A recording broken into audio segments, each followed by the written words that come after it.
Super stoked. Oh, man. Nice. Rudy Reynoso. Hey, Great hey. to see you. David, thank you for having me here, man. Thank you for being here. Yeah. It's a nice day here in Denison. It is. Living the dream, dreaming to live. Yes, and I hear that you're sort of taking your expedition somewhere else.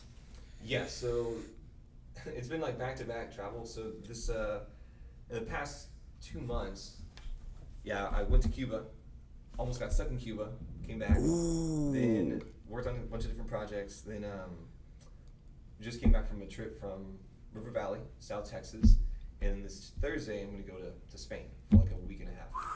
And I've got to hear about Cuba. So, Yeah. I mean, of course, you almost got stuck there. Sounds kind of exciting. Mm-hmm. Sort of movie, Mission Impossible cinematic. But how are the people like? The people were super laid back. So it depended, of course, what people. So the salesmen were some of the best salesmen I've ever seen. They really embody tenacity and kind of the perseverance aspect. Like you're walking down the street, they'll almost follow you all the time, just like try and sell you something, which got kind of annoying, but was really cool to see perseverance-wise. Right, and what kind of wares were they selling? I mean, were they selling souvenirs? Were they trying to sell you on properties out there, like to rent out? What was it that they were trying to stop you to sell? Or did you kind of just shoot most of them off to go, hey, I like your spiel, but I gotta get going, We ended up doing that after I'd imagine you have day. to, right? Yeah, because their situation and perspective is that they just want to make a quick buck, essentially. They want to make some money. And they'll do basically whatever as far as what they sell. So they'll come up to you and they'll say, hey, do you want some glasses, some watches? Do you want some Cuban cigars? Do you want, what would it be? Drinks, whatever it may be. And they want, even if they give you information, then they'll ask for money too. The most difficult thing. Interesting. Yeah, the most difficult. So the layers. The most difficult thing was that they wanted, or how should I put it? In most other cultures I've seen, like China or Mexico, they'll present you something. If you don't want it, then they'll go away. But here they'll do it the reverse. They'll essentially give you something and then ask for money, even if you didn't want it. So they'll say, for example, like you're just walking along, and then they'll say, hey, where are you headed to, whatever. Oh, I'm headed over here. Oh, and then they give you like this 10-minute spiel about where things are located, how much all this is, like basically acting like a tourist guide, even though you never asked for anything else than that. I see. And then they'll ask, oh, hey, give me money because of that. So they'll basically put you in debt without you. Wow. It's a good strategy that many people fall for, but after a while you just have to kind of walk by and just say, whatever, no thank you, and just keep going. Yeah, no, exactly. Wow, okay, all right, selling as they go. Sorry, another point there, because, and I don't know, it fascinated me though, because in that circumstance, that's just Cuba, but if someone was to take that same perseverance and mentality here, they would be super rich, because that's a very lucrative personality to kind of keep doing that. I see. It's interesting because I know for me, I can't relate very well to that sort of strategy. For me, I try and let things sort of fall into place. And if they work, great. And if they don't, that's fine. And so, in many ways, I do miss a lot of opportunities. Mm-hmm. And I mean that in many different aspects, whether it be romantic or friendships or professional opportunities. Yeah. But those that do remain, I find, for me, tend to be those that are passionate, do want to spend time with me. And so I have a very rich sort of social life in that sense because of that. Because the other side is too aggressive, I think. Absolutely. That's what I felt. I felt that was overly, you maybe get things done, but you're not doing it in a very constructive manner for both parties. And the long term, I think, is the difficult part, right? Because, you strong arm someone into one thing. How many times more are you going to do that before you've encroached too far? Yeah. Good point. That's a good point. It's something that, it's something I've tried to avoid. But I'm a big car guy. Okay. And I know you're kind of into cars. So how is it like seeing some of these basically antiques? Because I hear that they have a phenomenal recycling program and that these guys work on 50s cars and keep them on the road running. Yeah. I mean... So due to the system of the communist platform, whatever, you can't really buy these cars. They're passed down through generations. Oh. So, let's say like a great-grandfather of one of the families first bought the car before the embargo and everything, and then they maintained it throughout the family and kind of passed it down. So everyone is like a lineage, almost like taxi drivers. I know this because I asked several. Exactly. Like, right. How did you afford it? Because it's really interesting. It was almost like Yeah, so kind of going back to the 1950s, but still modernized. But it's weird. It's not like modernized as yet. It's like stuck there without progress, really. Because that's what it's been. Right. So you get this weird sense also of culture. So in here, the 1950s, you had that kind of greaser vibe, right? And funny, which I was in Greece, right, recently. Oh, okay. Right? But it was cool to see that in real life. All the guys there, it was a male-dominated industry, so there were no female drivers, or at least for the taxi. Yeah. So that was an interesting observation. But all the guys that had their taxi cars, their classic 50s cars, they all had like gelled up hair. They had like American style fades, like haircut fades. They had like their shirts rolled up. It was almost like going into a greaser movie, but they were wearing like Hawaiian and Cuban style shirts. Though. Ooh, that twist, it was that cool. local flair. Like, Okay, what? okay. And you would always see them, like even if it rained a little bit, they're always like washing their car, and that pride that I think we saw a lot here in the 50s, they still maintain there. Wow. And so the car gets passed down through generations, and on the outside they look beautiful. However, on the inside, it's a Frankenstein of a car. Oh, they've had to, right. Over the years, they've had to put it pieces together. And so you'll have maybe a Chevrolet car, but with Honda parts like thrown in, like whatever will fit, because they can trade with Russia. They'll trade maybe some European countries, except with U.S. So they can't get the original parts from the U.S. So now I don't know if it works if the U.S. traded a part with someone in Europe, like Germany, for example, then Germany trades with Cuba, if that can work. Right, or how it all, right. Something. But I only got to see one engine. I was like, can I just check out what the engine looks like? Whoa, man. It's like barely running. Like they had like tape over here. Like you know, still this is not what this goes here. It's kind of just cramped. You got like exhaust parts that's kind of hanging, but not connected to an engine. Yeah, you're like what? Like where is that? So wow. But it was really cool to see it that even however they keep the cars running, they really take pride in it. They really value it because that's their main source of income for those families is those cars. Oh, and I guess I shouldn't goof on that because obviously I was trying to make it funny, but the truth is that it's funny too. Realistically, the way they've probably assembled that using other manufacturers' parts and all that, I mean, you got to give props, credit where it's due. Yeah, it was similar, and Colombia had the similar thing too, where so in Colombia it's like you can't, like barely one family can afford a car. And so for them, like they have it even in their culture where if you close a car door too quickly or too loudly, it's kind of like an insult. It's like, whoa, like what are you doing? Like respect the car. You kind of saw that in Cuba as well, but it was weird, man. Instead of like the window being able to roll down, they had like a plier attached to this like nugget, and that you would turn the plier around like a wrench. Dang. Like a wrench. You turn that around to bring the window up. I mean, realistically, Yeah. it doesn't have the aesthetic appeal, but does the window roll? Yes. Yeah. Okay, great. Now let's move on to other things in life. Works. Exactly. So I definitely see that. Fun. No, yeah, it's interesting. Yeah. But you're a fan of classic cars or what style of cars? Modern, for sure. Cars? I'm a sucker for modern cars. I think modern's where it's at. I love looking at the classic pieces, but these days, the working man can get a Mustang for $20,000. EcoBoost Mustang, right, which has a 4-cylinder turbocharged engine, and you can get 30 on the highway, right, and you still have power. You have 350 pound-feet of torque, 300 horsepower. Yeah. It's really crazy how much it's advanced. I mean, if you were to tell that to someone in the 50s, they're like, wait, what? Or what is it? It's a Nissan GTR? GR? Oh, yes, the GTR. I never get the initials in the right order. The GTR. But I've seen, so I don't know too much about it, but I know what I like as far as looks wise in cars, and the Nissan GTR, every time I see that. It looks like robots in disguise. Yeah. That's what that is. Yeah. Like, that thing is the future. Are we in Transformers? That are Teslas as well. Teslas, everything they're doing there.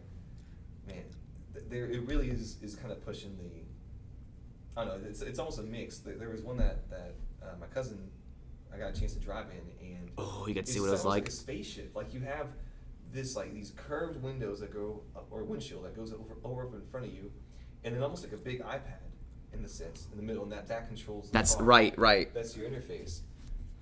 It blew me away. Yeah. How was it like flooring it though? Because there is one thing to be said about battery powered cars, and that's that they don't have the drama of an internal combustion engine. Yeah, they have the speed, but you don't get that like rumble. Yeah, that beat. And and they're not manual either, so you also don't have that little lapse where you throw the second gear, tires, break loose. Yeah, no, it's interesting. It's just pure momentum, pure power. Man, it's such a different world. So I'm just an observer almost from the outside of everything with cars. I'm almost intimidated because it really is so much to really get into it, to know all the different makers and then the models, and then to know how they actually, like, how every part works with everything else. The engine, you got the coolant, and you got. You spend hours. Yeah, it's pretty crazy, but I highly respect anyone that's really delved into it. It's really interesting. Yeah, that's my friends and I. Probably spent too much time on them. So yeah, they're great, but goodness, I mean. The most I learned was from Need for Speed Underground and Need for Speed Underground 2. Good games. GTA 5 and the Midnight Club series. Like, on video games, kind of like tricking out the car. GTA, Yeah. that series. What a series that one. The single most sold item in history. Oh, really? Yeah, so in 3 days, when it first came out in 2013, 2015, I can't remember what year. 2015, I think. Okay. When it first came out, GTA 5 came out, in 3 days it sold 1 billion units. And it was the fastest selling 1 billion thing ever. So you're like, what? And now 3 years later, that game, when it came out, was $59, so $60, like a new game. Even now, like this week, if you check the Steam sales or like the game sales, that game has consistently been in the top 10 sales every week for like 3 years. Still at $60. And this is, I mean, it's crazy. This game is, I don't know if it's because it's good or what it does, but it still competes with new games that come out. So that's unbelievable. It's crazy. There's never been anything really quite like it. I don't think in almost any industry. Like, imagine making a movie. Yeah, imagine like if, let's say, okay, maybe Infinity War would be a good example, right? So let's say Infinity War, if that just stayed in theaters for 3 years, and if people still paid full price tickets for it, like that's basically a comparable example of it, and it would still compete with like all the new movies coming out. It's fascinating how they were able to create, even just as a product, like let alone a game, just like something that would sell. Like they probably sold billions and billions already now because of it. No, it's unfathomable. I mean, I don't even know how to put it. I mean, obviously, it's a brilliant game, too. Oh, yeah, no. It's a game within a game within a game. Like, there are multiple layers of the simulation. Yeah. It's just, it's amazing. Yeah. And I wanted to ask you because I thought this was hilarious, but it turned out to be true. So, when I first heard this, I was really young. Yeah. It was an article talking about how folks who are older and play Grand Theft Auto, they find themselves abiding by the speed limit. They stop at the stoplights, and I laughed as a kid. I'm like, oh, that's funny. Yeah. I was reckless. Yeah. And then I went back into it, played 5. Right, 5's the latest one. Yeah. Right. I know they're coming up with something soon. And I was still reckless, but I minded cars that were passing by. I tried my best not to dent my fenders. When there was an old lady or something on the sidewalk, I would stop. Turn around, continue my chase, or running away from the cops. That's crazy. Yeah. I don't know if that happened to you. It's just funny to see sort of the transformation. Probably the opposite, man. Like, we gotta let loose. That's the point of the game. Yeah, opposite. Yeah, so maybe in real life, maybe more mindful of stuff. But no, in the game, I cause havoc. Like, in the game, I'm maybe on the level of a terrorist almost, I guess, because like just blowing stuff up. Well, that's the way to do it, though. Yeah, and it's crazy because. There's always been this debate of do video games, encourage. Yeah. As far as like the evidence I've seen, there hasn't been any study that directly correlates it. It's just a very easy kind of go-to thing for people. Just like it's a very easy scapegoat. Oh, video games are causing all this. But if that were true, like you see the amount of millions of people that play video games, everyone should be like blowing. It would just be chaos. Yeah, it would just be anarchy right now. We'd be Mad Max. Mm-hmm. That's what it would be. But even if it was 1% true, that would still be the case because so many people play it. But I think you're spot on though. I think it's mainly just almost like a release, like just like okay, in the normal world we're good, but here you can kind of go crazy, do whatever. Yeah, it's you kill 1,000 people, they're just digital. Right. It's like comedy. Yeah. A comedian makes an outrageous joke, and it's so outrageous, you laugh because it's silly. The proportions are so ridiculous. Yeah. You know that there's zero truth to it, right? Mm-hmm. Just being silly. Or even if there is truth to it, like. The quote that like the jester is the only one that can tell the king the truth. So I've heard, yes, right? That's and, true. Like I'm very much a free speech person. Like I love that's one of the greatest things we have about this country is free speech, and I feel that Yes, I mean people. I should put it's that balance, right? Like I think Because exactly, if too much freedom of speech, someone's just on a soapbox. You're like, okay, all right. But the opposite, though, is what you're saying is what's scary, not having that. Yeah, the opposite. I would be more in favor of, even if I have to listen to like someone going on, turning on, I would prefer that than to not be able to say anything. And especially, I feel sorry for comedians, right? Like they're in this tight space where they have to, please the audience, but still hopefully give a message across. And I think the best comedians are those that can still make something funny and relatable, but you also learn something about yourself or about society, or that makes you think about it in a different way. It's like, whoa, like, he's got a point there. Never thought about it that way. Yeah, there is more to it. You're right. Mm-hmm. That is true. That's quite an art there too. Because I'd imagine, because obviously all creative ventures, humanity's been around for a while, so lots of things have been done. Yeah. And so I think it's hard, right? It's hard to do new things. And I think that comedy especially strikes me as one of those where it's got to be exceptionally difficult to try and piece something and make something funny that hasn't already been said either directly or in another way. Yeah, because then you run into like plagiarism, but then there's also this case of, so for example, George Carlin, one of the comedians. Oh, I remember him. Passed away, right? So he was like a crazy old guy. I think actually, let me switch this here. I think I noticed. Go for something. it. Yeah, go for it. It was. Okay. Yeah, just however you think. Check 2. Sweet. Okay, there we go. Okay. So nice. What was happening is I think yours might have been quite a bit more balanced over for whatever reason. Let's see. Yeah. I think it's good now. Sweet. Thank you. Yeah. It was on this one. Yeah, it was on that one. So I don't know, for whatever reason, this one I think grabs it better. That's good to know. Nice. Yeah, so now it looks more consistent. Perfect. Just a simple 101 of... My fault. No. Our fault. Brushing over it. Brushing over that real quick. Yeah, well. Keeping it real. Gotta keep it real. Yeah. That's what we're doing here. So think about that. Like, how do you... Like, I was thinking, like, I've never done stand-up. Really. Well, I had a little bit of a taste of it. Have you thought about it? In this... Just I have actually. Because, so this past... with the Magic of the Night benefit that we did for Sherman community players...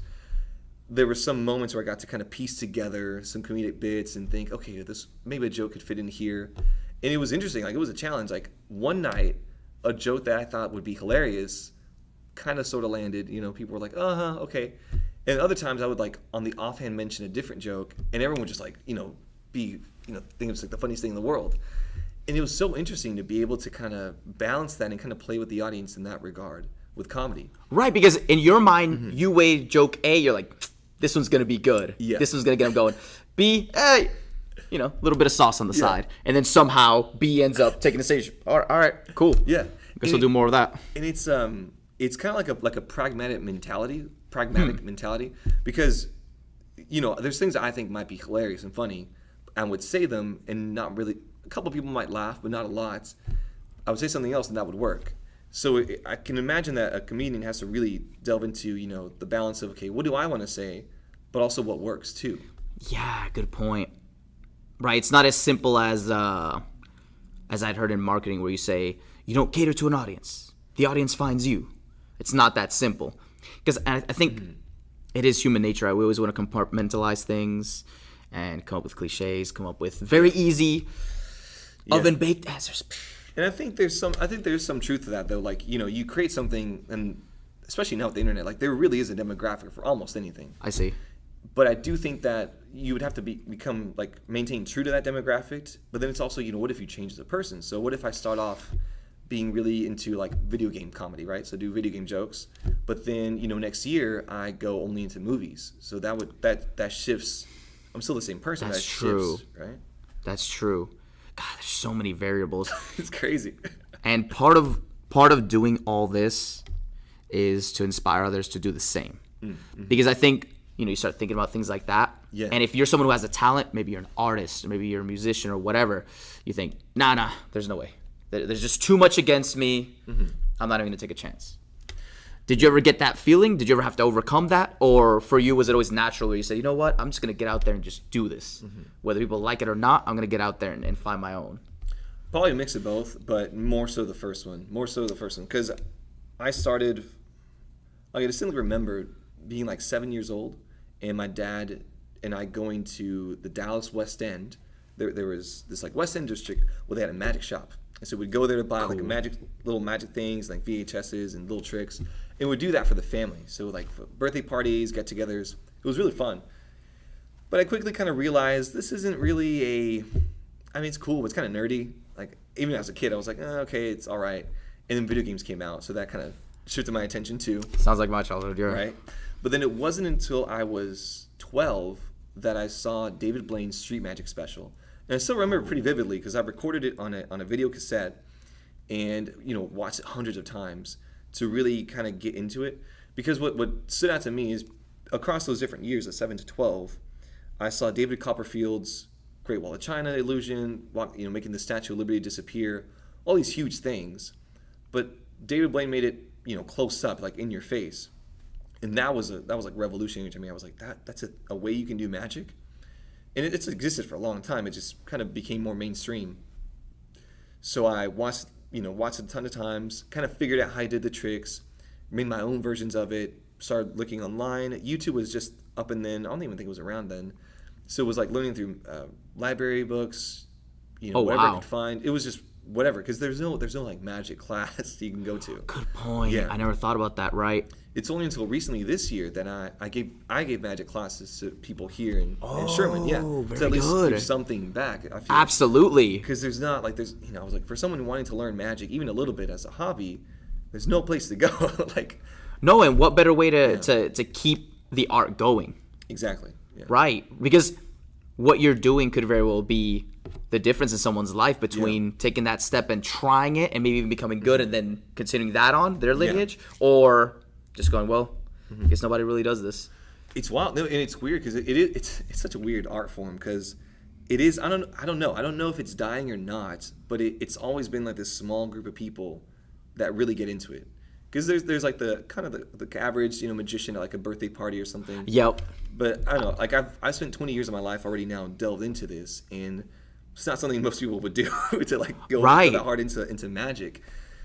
And it's weird. Like it was really rewarding too. There was a kid in the class, in the first class I did, that went to the same elementary I did, Jefferson Elementary. And they have, at the end of their year, they do like a talent show, like a little, what's my talent? What's something special about me? Cool. Some students sang, some students danced, some students maybe drew something. And he did a little magic show for his friends, like for his classmates. And later, so I go every year to Jefferson to do a magic show there. And he was at that show, and so they actually showed me pictures of him doing the magic there. And it was a weird, like, whoa, like that, because this kid's maybe, about my age, whenever I started, like 7-ish. And to see that happen was like, whoa, like it's kind of come full circle. Like I've actually helped them affect someone's life. And so that was like, what? It was weird. It was weird. It was weird. I was like, that's crazy. It does sound surreal. Yeah. And then to think, because my dad's an amateur magician. He, was kind of into it as a hobby. Oh, okay. That's how it came into it. But he never like performed, anything like that. And then to see me kind of pick it up, teach a class, and to have some, a person I never knew, and then some kid, actually learn it and show it and keep up with it.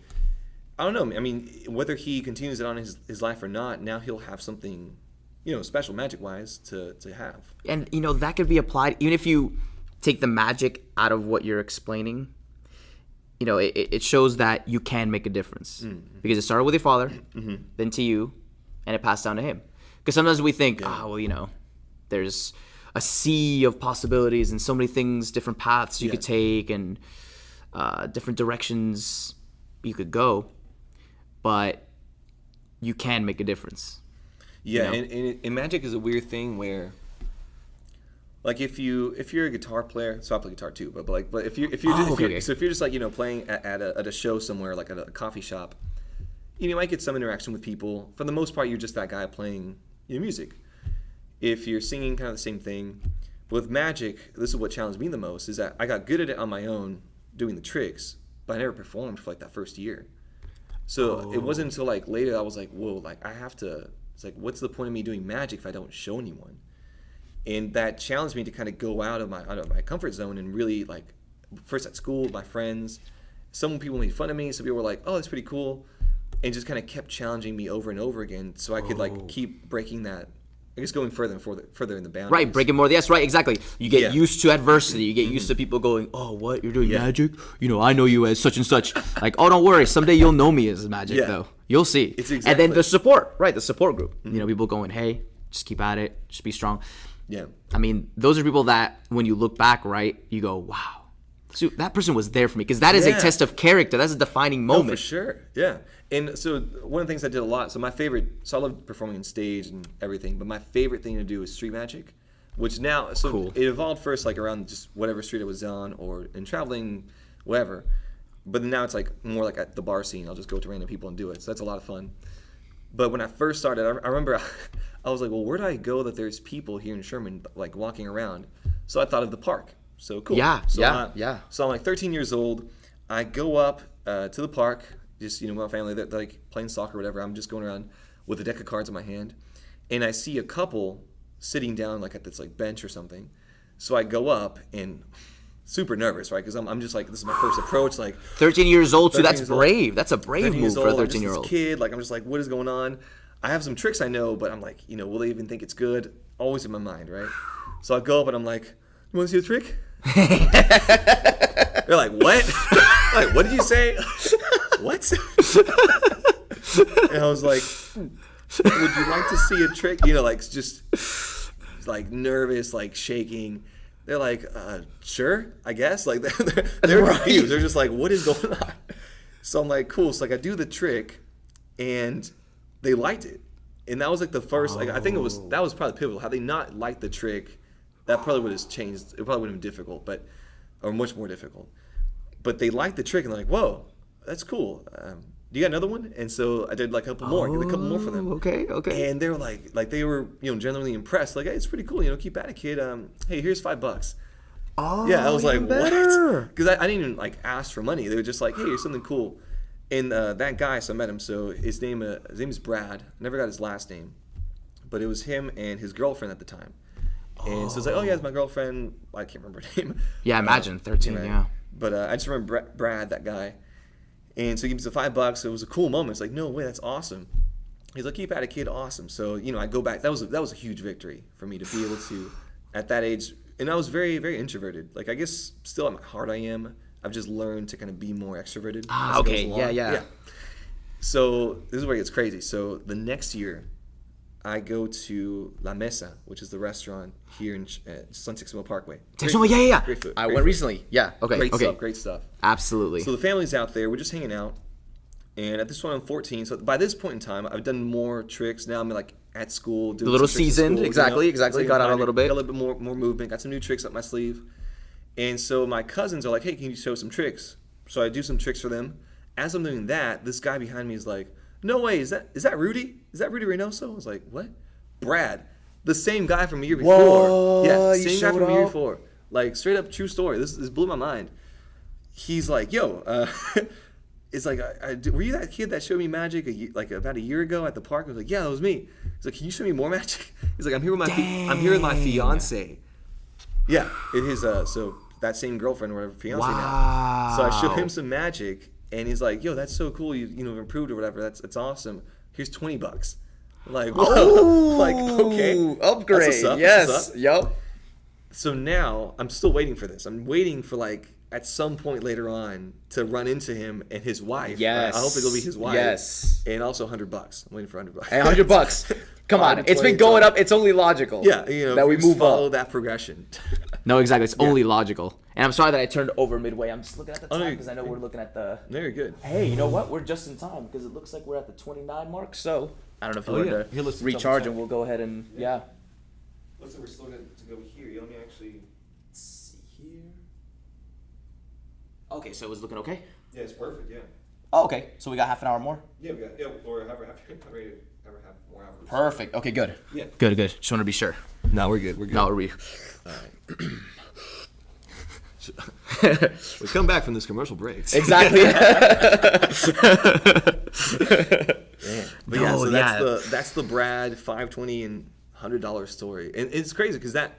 I mean, I tell the people it's like that actually happened. Like that was a weird thing that because of that guy, I was able to kind of get that confidence And it's wild. Like, he doesn't know how much of an impact he had in my life just by being there at the park.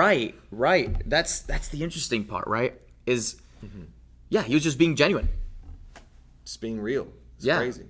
But by doing so, I mean, look at the impact. Yeah. Because sometimes that's all it takes. Because if someone believes in you, you go, okay, someone believes in me, therefore this is believable. And you have a platform. Yeah. You have something to stand on. It's like, It's crazy. Do you Let's feel like run you've with had? Do you feel like you've had maybe like a couple people like that in your life to kind of help? with this sort of venture? Or just whatever, like just in general. Yeah. I guess with this venture, I've been lucky. The reception has been phenomenal. Like I said, my goal is to do this with somebody who wants to do it. Yeah. You wanted to do this, so I said, great. All right, let's rock. Let's do this. Yeah. Awesome. I want to ride off your enthusiasm. But yeah, I don't try and force it upon anyone. I don't try and create sort of a conversation that, I don't know. I guess it would just lack candidness, if that's a real word. If I was to get someone on who goes, okay, well, I'll just do it for a commercial interest, or I'll do it for it just wouldn't be the same. Yeah. It just wouldn't be the same. And that's not what I want this to be. And so, yeah, I would say that I've gotten more support than anything from folks who want to be on the show, and then behind the scenes. One of my best friends, I've known him for almost 10 years. He's been supportive since day one. My family, I'm super lucky to have, my 3 brothers, my parents who are in good health, that are also supportive and give me feedback. You know how family can be. Yeah. Pretty real. Same with my friends. They'll be very real. Hey, maybe you should change this up, or man, your face looks kind of weird. Or, you know what I mean? Like they'll give realistic feedback because something I can change. Right. Making funky expressions. Right. And so, I guess I'm lucky. I guess I'm lucky, and yeah. I wouldn't say I've really faced too much adversity. Yeah. I mean, I definitely do have some people that stand out to mind who haven't really given me the credit that I think I deserve. But I think it's better to not be vengeful. You just show. Yeah, it's we're always in a process of like self-correction, right? So that's why I had this conversation with a friend over the weekend. So there was this Reddit, right? The website Reddit. There was a section called Ask Reddit where people just post questions or scenarios. Oh, What okay. would you do? And it was the scenario was if you could. It's like if someone were to give you $1 million,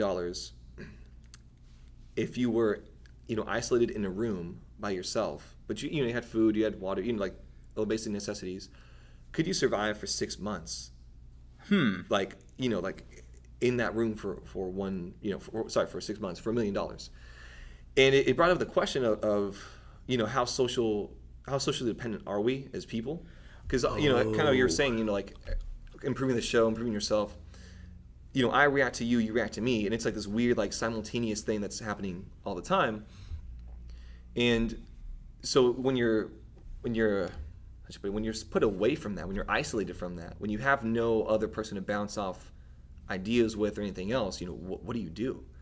This is the case of prisoners in solitary confinement, right? It's like it's why many people kind of go crazy after being in solitary, because you kind of need something else. Like, so I don't know. I was thinking one of my favorite stories is The Count of Monte Cristo. It's like this old classic book, but the guy basically creates a set of routines throughout the day. So he's isolated for like 14 years.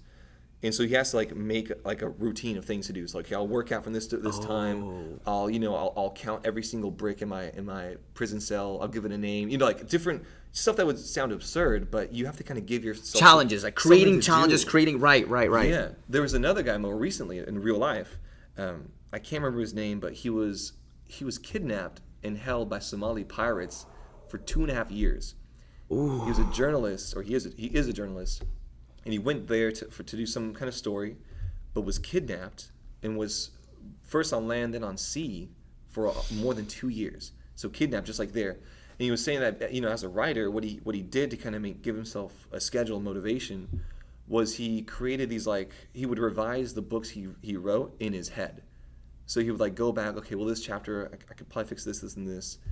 Then he would create, complex paragraphs, memorize them, and then recite them forwards, backwards, and like that was like part of like his like daily routine to kind of keep his mind Acute, right? Keep his acute. acuity. Yeah, Yeah. I'm just like, this is intense, man. Like That is- that's not like a normal thing. Like, I mean, it puts everything in perspective here. Of course, you know, like we have the time to fill our minds with dumb stuff a lot of the time. Exactly. Useless Go on information. YouTube, look at something goofy. Yeah, and it's like funny in the moment, but you know, is it really helping us move forward? You know, Yeah, like- because how scary would it be to be in that scenario where you're deprived from for whatever reason? Who knows Yeah. what the scenario can be? And all you have in your memory bank is just regrets where you're going, oh, I could have done this Yeah. better, I could have done that better. Well, I guess you could itemize those. Yeah, So that's yeah. one way of passing Yeah. the time. It's kind of dreary, but Man. Have you ever heard of sensory deprivation chambers? I have, and I actually did one last year No with way. a friend. Yep, What in was that- Dallas. What was that like? This one, so it was more like a vat. Okay. And so you get in the vat, and it's, I don't know how much salt they put in this thing, but essentially you have to float. And like I said, this one was sort of like the budget version. And so it wasn't a full-on tank to where we close and you're in the eggshell and you're sort of floating Yeah. in sort of this little womb sort of enclosure. It took a little bit to sort of center myself. And once I centered myself, I mean, I just let my thoughts just run wild. Yeah. And it was, I want to do it again. Bad. How long were you down there for? Just in about an hour. And I heard that some folks go 2 hours, 3 hours overnight, which That'd be wicked. I'm already salty enough. So it's like, Salt Nation. exactly. Did you? So what did that feel like? Like, did you? Because I've just heard about other people's experience that because you're deprived, like you start to almost like hallucinate because your Yes. mind starts to create stuff. And it's funny you say that because your example was a perfect segue. Because I took one little thing that I was thinking about at the time that had been bugging me for a bit, right? And I just expanded on it, and just kept hammering at it. And throughout that hour, I came close to sort of concluding that and sort of moving past that thought emotionally. Okay. It was sort of like a relationship thing. Yeah, come to like peace with it. Yeah. Yeah. Yeah. I was able to just flesh it out, just blow it up Yeah. to just an insane level of resolution that, you know, I wouldn't be able to do if I'm sitting in a room with my family. Because, you know, they're going to show me a funny video Yeah. or they're going to goof on me or whatever. So it's like, you know, my attention is just scattered. So I found the experience 100% worthwhile. I'd recommend it to anybody. So was it almost like it like freed up space, like even like on a computer, like you? I free would up say RAM, so. and so you can just really focus on. It was on like the thing. I compressed that file. Like it's there, you know, if I need to go back to it Yeah. and see, okay, that happened, then it's there. But I compressed it. It takes up that's a so lot less space. So yeah, if that's something you're interested in, That'd be cool to do. I don't know if there's any here, like any here like in Tacoma that would. right, good point. I feel like I had seen something about some tanks in Texas, but that's kind of a useless thing for me to interject with because Yeah, I'll look it up. yeah, there has to be something. There has to be something. That has the first time I heard it was on a podcast as well, and yeah, just I never heard about it before. But yeah, if you deprive everything, like your senses, your hearing, your sight, everything, like you're just left with your thoughts, really. So that's how you can either be lost in them or create something, Yeah, or yeah. really kind of magnify them and kind of work through. And would that have been in the Jordan Experience podcast? They had heard that on? Because that's where I heard it from. Yeah, it was Jerry. Yeah, it was Great podcast. Yeah, Great podcast. great. Oh, so good. Not work safe, but great Yeah. podcast. Yeah. That's free reign. So yeah, no, it was something. And you know, everyone, I think you have to believe in it a little bit. You know, my friend said he was a little bit mixed. He said, Yeah. I liked it, but I think I'd have to try it again. Was his take. Yeah, I mean, because it is So- a new experience. Like, it's Yeah, like, yeah. whoa, this is not feeling anything for a second. Whoa, and then, yeah. Exactly. I wonder if it's similar to meditation, like deep meditation. You know, wonder if it's I kinda would say like, so. Kind of jumping in there. I don't know, and it sounds like juju, but I don't know how much you're into meditation. But yeah, I've actually done a good amount of meditating, and Yeah. I think it's great. It's pretty cool. Right? Okay. So you know. Yeah. I'm knowing. So I was in the seminary for a while. So Oh, okay. yeah. So when I went to Colombia, I was there for 3 months, and I was in a. So it's called a Redentoris Mater. It's like a branch of Catholicism, and so it's like you're up in the mountains of Bogota, the capital. of Whoa. Colombia. Okay. And so the way I got there, I have an uncle who's a priest in Colombia, and so that was like one of the seminaries he went to. So he was able to get me the connection there. But I was there for 3 months, and you're deprived of like your cell phone. You can only have a couple changes of clothes. You can also not have money. You can't have anything like any electronics, nothing. So you're basically just taking everything that you Wow. believe is like worthwhile or worth of value, and then you just basically have like the clothes on your back is essentially what you have. Like you have a couple of like workday outfits and like a formal one for Sundays or for Saturdays. So it's like every day waking up at 5:30. It was really cool because they play a huge bell, like a monk style church bell, and they play music like, but it would be like Gregorian chants, or it would be like kind of like quotes from previous popes, like set to music. It was a really interesting way to wake up. Like you're like, whoa, that's the first thing you hear is like these like angelic things and like these bells. 5:30 a.m. though, way early. And you only have half an hour to get ready to go down for like morning prayer. So you like laudes, what they're called. So it's like sung out though. So you like sing out these prayers. Oh, so it's an interactive experience, exactly. Yeah, Right, so, right. And it changes every day. So there's this book called El Salterio, which is full of psalms, and so you have to go through, and there's a way of reading it. There's like a phonetic structure of how to say it. So I learned all that, and then there's like a group that leads it. So like, and everyone alternates. So it's all everyone's their own. It's all self-sustained. So when you're there, you have you have 3 groups. So it was maybe 50 of us, and so 3 groups. So one would be in charge of like the ceremonies. One would be in charge of like the grounds and like maintenance, so to speak, and the other would be in charge of food. So you would rotate every week these like shifts. So if like a toilet broke, and if you're part of the maintenance, like you got to go fix it. There's no like calling the plumber. It's way up in the mountains. So like there's no calling a plumber. If you're in the food, there's donations that are given almost every week to the monastery. So like you kind of bring what you have and start cooking whatever you can for the people there. And then if you're in charge of the services, and you're in charge of like making sure the church is all nice, that you like prepare the songs or whatever for. So it's a community basically is what you have in there. It's a sustainable community. Self-sustained community. Wow. And it's crazy. So like most of the time there though was spent in prayer or in silence. So there weren't like any vows of silence. Like it's not like that to that point. But, Okay. But most of the time, like you're spending the morning doing the prayers, and then for me, because I was just like a visitor, they have like school years essentially. So they would go to take, classes in theology or like classes in like religious studies or whatever. So some groups would go do that, and then me and the others were like in charge of just cleaning everything. So it's a pretty big monastery. So I know it's kind of like a Karate Kid style thing. Like I would like clean a floor, sweep it, and mop it. And then like the priest would come and be like, "You missed a spot, do it again." And so they do the whole thing again. Yeah. So it teaches you like patience. It teaches you obedience. It teaches you like while you're doing that. I mean, this took maybe 4 hours every day to clean everything, like to keep everything in line. And that taught me a lot of like presence. So for example, this was from actually, I think it was a JRE podcast. It's one of the more recent ones. Okay. I can't remember the guy's name, but he was a rapper. He did music for sports teams, and he was the one that wrote the book. I think the 4 Hour Work Week. No, that's another guy.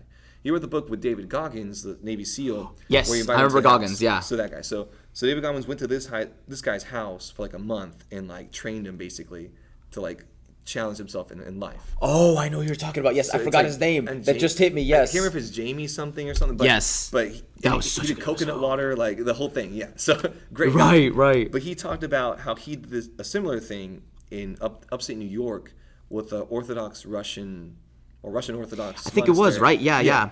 And he was there for 2 weeks. So not 3 months, but 2 weeks. Still a good It was experience. 3 months. But for them, they had like he talked about this one quote which like resonated so much because I did this as well because we had to wash dishes. But he was talking about how since he was a visitor, they just had some kind of like either like a benefit dinner or some big dinner at the monastery, and there were like hundreds and hundreds of plates. And of course, he's the one to wash them because he's the new guy there. And he's like, I guess the brother, I don't know what they would call him, the guy there was like, hey, you're set to wash all these dishes. And he's like, how am I going to wash them? There's hundreds of them, It's like, he's like, no, there's only one dish, the dish in your hand. And it's the idea of like presence, the idea of like, you could look at everything you have to do, but it's like the only task that you have is here in front of you. Right before you. Oh. And it's like the transition, right? Because right now we're in such a multitasking culture that we forget that for most of the time we're not really as productive multitasking as we are monotasking, like on one thing, and really being focused in on that and like dialed in. Like you're probably gonna get much more done doing that than trying to do 7 things kind of so. And that does make sense because I think he even had an example, right, of how he had to come back and then his wife grabbed keys to a car and went, yeah, I'm going to take the blue car. You remember? Yes. Actually, no, I'm gonna take the silver car. And then she came back again. Never mind. I've thought about this again. I'm gonna take the silver. But it's a good example of the kind of thing that does sort of, it comes from that. It's just the floating tasks, and they're all fighting for prominence. Yeah. And you go, okay, which one am I gonna tackle first? I don't have to take all 3 down, but I guess I'll do this one. Let me touch up on this one because I'm already over here. And then, like you said, you're just spread out. And many times that happens in just the first half hour of waking up, right? So in that example, that was like the morning or whatever, that decision. And that's also kind of true of this seminary I went to, because he related it as well. You're essentially stripped of your decision making. So whenever you're stripped of your decision making, whenever you have like a routine and set schedule to do, it frees up a lot of space. It's okay. Well, if I have, if I have food, water, sleep, whatever, if I have stuff to do in the day, then what is there to life? It's like it puts you in tune with it. I had a friend who just graduated from officer candidate school in the Marines, so he just became a Marine officer. So I think it was 10 weeks. I can't remember if it's 8 or 10 weeks. Where the length of the program is at Quantico in DC, I think. So really, I don't know. Okay. I know it's called Quantico. So this is a thing that the military does have, that because you're essentially stripped of your individuality, by shaving your head, you don't have to follow these orders. You're stripped of decision making because you don't. I guess you. There's do, uniformity, right? Yeah, uniformity. Like, of course, you decide how to attack an objective, but you're basically given orders. Like, you don't have much of a choice. When you're stripped of that, it's really interesting because, of course, it's a way to kind of grow as a person, but it does kind of bring you really into presence because especially if you're in life and death situations repeatedly, like you're not thinking about, oh, what I'm going to do tomorrow. Oh, what shirt am I going to wear? It's like, no, it's like, this is the task at hand. I got to act now. I see, and that is important because it's taken me a long time. I'm still working at it, but sometimes it's like you live in the future, and you have to snap yourself out of it. Yeah. Just sitting at a family function, and there's a lapse in conversation. And you're going, okay, so tomorrow here's what I'm gonna do, and then I'm gonna do this the day afterwards, and the week afterwards here's what's gonna happen. So that in a couple of months, I do the same thing. And it's like, wait a second. What am I doing? What am I doing? There's this scenery here. There are people here. I mean, it's sort of like a, how do you describe it? Like there's something sacred to every moment that you have. Like you're already there. Yeah. So you should enjoy what you already have. Yeah. Right? Instead of, constantly looking, I think that's why looking to the past and feeling regrets for missed opportunities hurts so bad, right? Because, the idea of you don't know what you have till it's gone because you're somewhere else. Yeah. Right? Something's right there. And that's so true. Many times we don't take the moment for what it is, right? Like, or we don't think it's good enough, right? Because we're so accustomed to seeing, because of social media and movies, like, oh, life is like this level 10 experience, going to all these crazy places, like, crazy parties, whatever it may be, whatever the 10 is for each person. And if we're just sitting here having a conversation, many people don't think that's like enough almost, And so when really it is, but we almost like train not to. Yeah. The most difficult thing I get this, or how should I rephrase this? One of the most prominent examples of this that I see is on dates. So on dates, and I mean, now this happens too with like when I hang out with my guy friends too. But like I'll be on a date and it really does reflect, I guess, a lot on a person. Like if the girl is, let's say we're out for like coffee or something, right? And then like the phone rings or like there's like the notification and like right away, like like just like gotta attend to it. Yeah, onto it, like on the phone. Or I mean, even having on here isn't that bad, but like just that constant need of like like just being, it's like, yo, we're here plugged into the system. Yeah. And it's so addicting. Like, I mean, I'm not saying I don't do it too, but like, I mean, I try and be aware of it. And that's the thing that really, I mean, like if a girl does that, like it sucks, but it's like it does kind of like, well, it does make say you think something about the twice. person, right? It does. It does. And I could even apply that even to friendships even. You ask someone to hang out for the first time. Oh, sweet. Yeah, let's get together at such and such place. They got this the whole time. Yeah. They're just You're going, either I'm not that interesting or maybe I shouldn't hang out with this person anymore. Yeah. Most of the time I go with the latter. Yeah, but it sucks because it's an epidemic. Like so many people, like that's become the norm. You know, it's out of the norm not to do that. And I wonder if it is that quest, like you were saying, that quest for stimulation and to meet that, level 10. And something I've been asking people a lot, and I wonder if I don't know if you ever traveled to Europe at all. And if you haven't, it's no big deal. First time will be this week.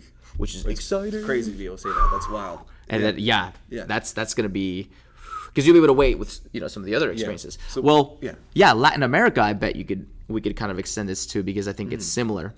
I've heard it in conversation, at least with some family friends that are from Venezuela. So, is it true that some of those other countries kind of emphasize the social life more? Because I feel like, and I'm sure you've heard it a million times in other podcasts, that out here we're sort of productivity driven, which is good, right? We're competing. There's still plenty of growth potential in the United States, obviously. So as far as that goes, overall prosperity and human progress, it's awesome that we're geared towards productivity. But it relates back to what we were just talking about. You can miss a lifetime. The cost. Yeah. The cost of productivity. And I'm sure you've talked with older gentlemen or women who were highly successful as professionals. And then they tell you, I look back and kind of wish I spent more time with my kids or my grandkids or... And I'm sorry. I don't know if we're looking good. Because once again, the camera... No, we're good. Let's do a quick check. Let's do it. Okay. Quick check. 50-minute mark. This is perfect. No, this is good. Okay, good. Okay, yeah, no. We're still in it. Yeah, no, looking good. We're still in it. We're still in the present. We haven't left the present. Okay, so we're still in the present. For Yes. But yeah, it's a scary thing, right? So would you say that they emphasize social life in the Caribbean or some of those South American countries that you've gone to? Because that's what I was told, was that there was a sort of they felt a detectable difference when they came out here. I'll give you, so I can end my rant here. What they told me, this family, was that life was simpler where they were from. And so they could afford more time to sort of step out of the bounds of being professional all the time or being sort of, sort of embodying a role, right? Yeah. Okay, when I go to work, I am this good worker. When I go home, I am a good father / husband, whatever, right? Would you say that that's been your experience too, when in your sort of conversations and such out there, that the social life, like people could zoom out and just say, hey, we're all in this together. We're just trying to survive. Let's enjoy the moment. Yes, like in a general sense, yeah. So I thought of two things immediately when you were talking about the productivity thing. So one is that I heard this great quote today where we always want to improve. Like I've been maybe like obsessed with like self-improvement for like the past like 10 years. Like always, okay, how can I be more efficient? How can I like learn more? How can I develop this new skill? And it's a great quest to be on. I think I think progress definitely helps out with happiness, right? Like overall, because like you're, the only person you should compare yourself to is who you were yesterday. And I think that too often we compare ourselves with our peers, our friends. It's like really the only person that has like the same metrics, so to speak, would be yourself. It's like if you can say that, okay, last week I'm a better person than who I was last week, then like that's something, right? But I heard such a cool quote. It was like, we don't need to improve, we need to remove. I was like, well, what does that mean? And the way this guy broke it down was that there's so much like useless stuff just in our life, and there's so much of like useless, almost like not goals, but like useless energy spent, or it's like good energy spent on useless things. And when I went to Cuba is when I kind of saw it the most, where, man, it's just the standard, like, or what we consider a standard. So in Cuba, the government pretty much takes care of everything because of the system. So electricity bills, for example, are like $1 maybe for like a whole month. Food is like, there's not much of it, but there's enough to go around. With, clothes, whatever they may be. Like, it'd be so interesting because this is a society that doesn't, like, very few people have an Xbox or PlayStation, like video games. Internet is pretty spotty. Like, there's like almost no one really has internet. So you're left with just kind of, the world as it was 50, 60 years ago, maybe even more. So this is a really cool thing. It's called El Malecón. And it's the pier that goes, think on the north side of Cuba, along New Havana, and it's like maybe like 10 miles in over. It's super long, just this boardwalk, and nothing really. There's not even like attractions on it. It's just this pier, this like the sidewalk thing, and like a little ledge. And the custom that for most people to do this, or what they do on often, is almost every night they'll buy like a 2-liter Coke, they'll buy like a big jug of Havana rum, and they'll just go out there, and they'll just like sit there, and like drink some rum and Coke, but they'll be talking like they'll go as a family or they'll go as friends. They might walk up and down, and every night we went, me and my best friend, the whole place was packed. Like people go there from like maybe like 7 p.m. to catch the sunset. They'll see the sunset. Then in Cuba, at least in Havana, at 9 p.m. there's a cannon that launches every night right at 9 p.m. So they like shoot a cannon. It's blank, but they shoot it. It's like a cool thing to hear around the city. That's cool, yeah. So you hear that, and they will literally stay out from like 7 or 8 all the way until like 2 or 3 p.m. Like almost every night, just there, just hanging out, just talking. And it's so cool to see that emphasis on like society, like socialization. Yeah. Because here, like I'm just thinking, like if I told a friend or if I told a girl to go on a date, like, hey, let's check this out, not many would be cool with just like sitting down in a place or and just talking, right? And just talking for right. like we're talking like 6-7 Where's hours. the attraction? Yeah, it's like why are we doing something? And it's interesting, and I do believe that most people want to get out and do that sort of thing, and I think it's just hard to find that neutral ground. That is the perfect example, and I didn't know that existed. That's one of the coolest things I've ever heard of, because that's literally the perfect middle ground. I mean, it doesn't matter. Well, I guess out here, right? Because the economy is different out there. It doesn't matter if you're, wealthy or if you're struggling. If you had something like that out here, anybody can get together. Yeah. Oh, you studied engineering? Oh, I'm in the fine arts. Doesn't matter.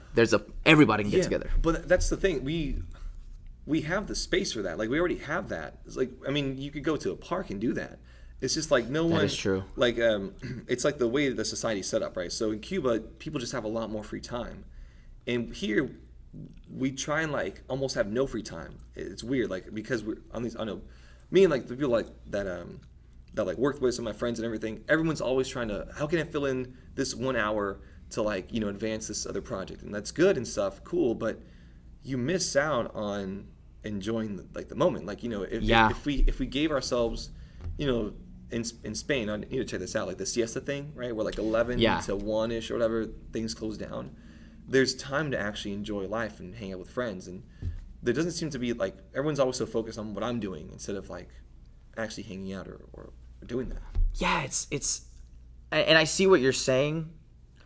And I think my results are atypical because I think I have an insatiable appetite for social life. It's my favorite thing to do. Mm-hmm. And so I guess I've made it into something that I want to get into very heavily through this podcast, right? Because that's what it is. Yeah. It's just talking with people and getting to know people and hearing different perspectives and sharing it with people.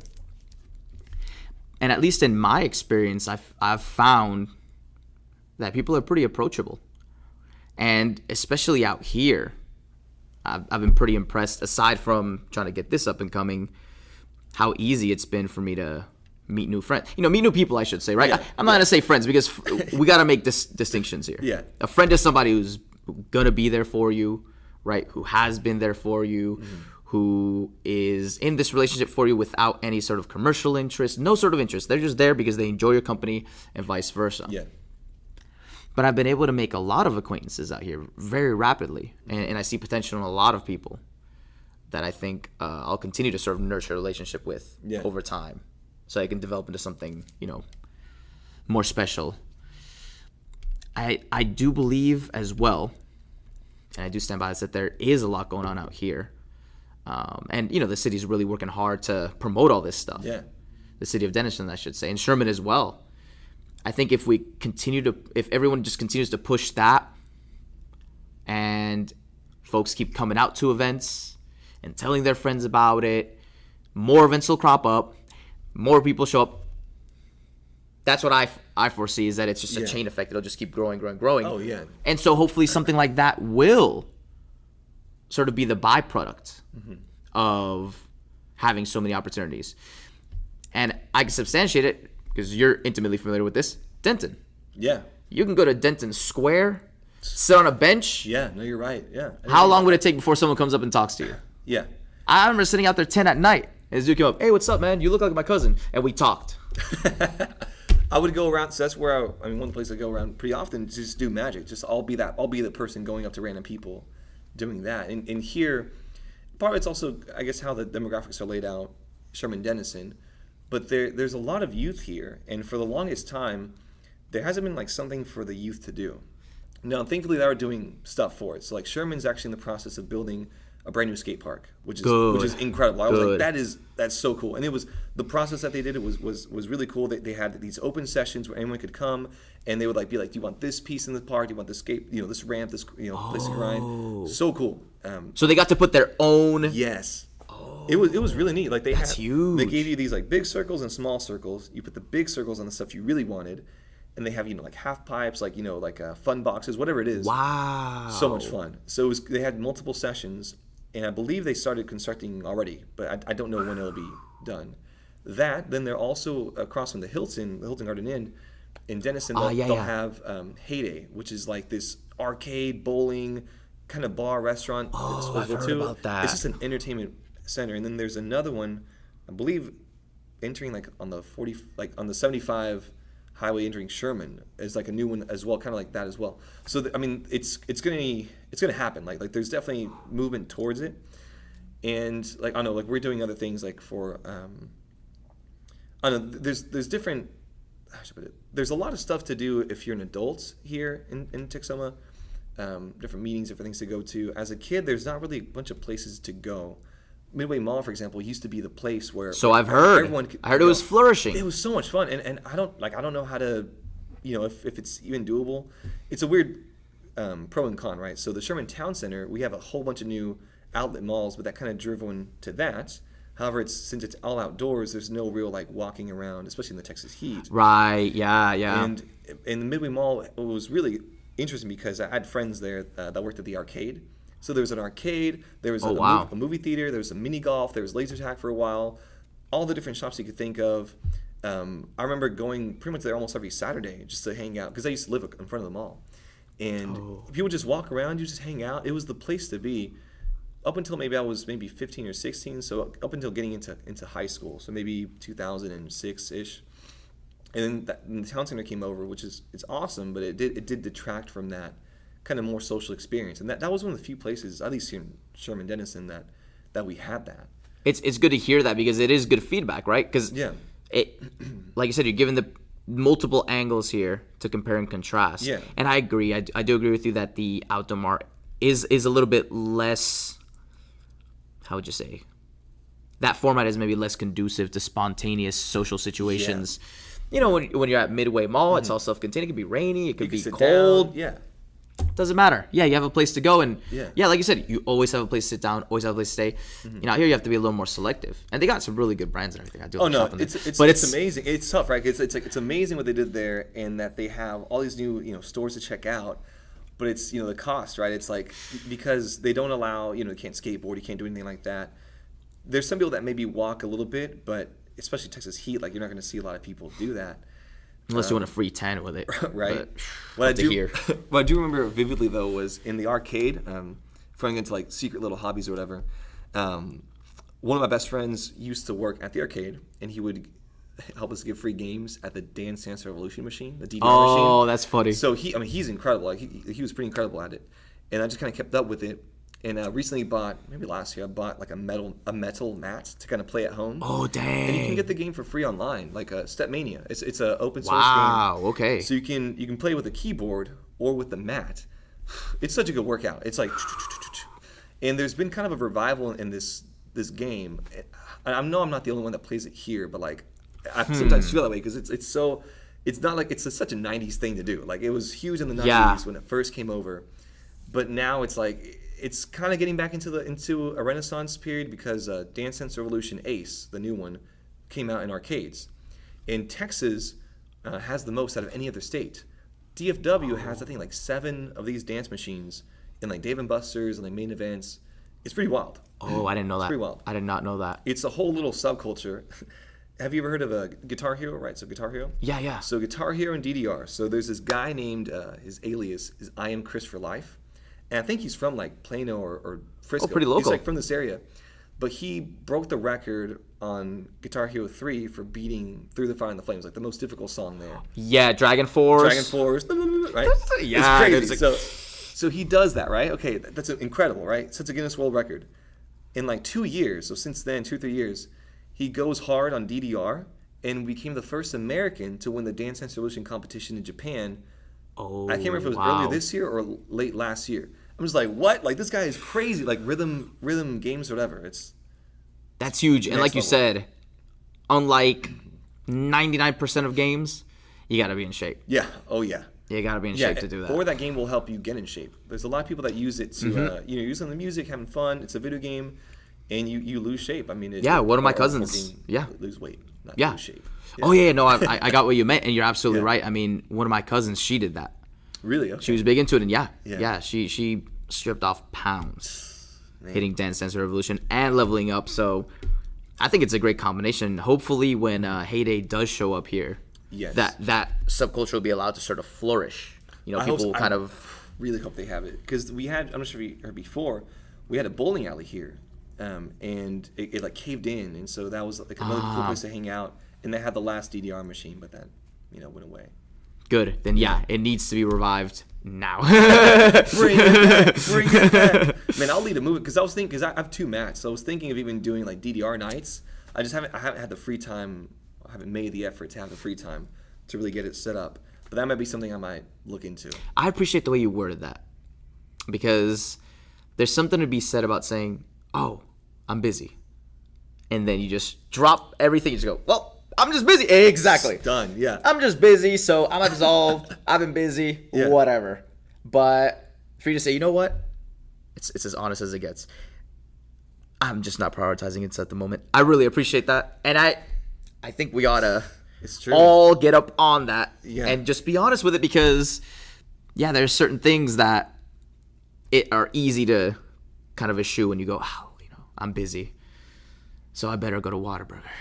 And it's too Because I got no choice. I'm busy. I'm busy. And it's too easy. That's the thing. Like, it's too easy to just be like, I'm busy or whatever. Like, let's hang out. Let's actually, next time or soon. Like, let's hang Exactly. out soon. It's like, And then it gets lost. yeah, because it's lost. Right? And no one ever texts back. And like, it's really weird. Like, it really is no surprise that there's so much.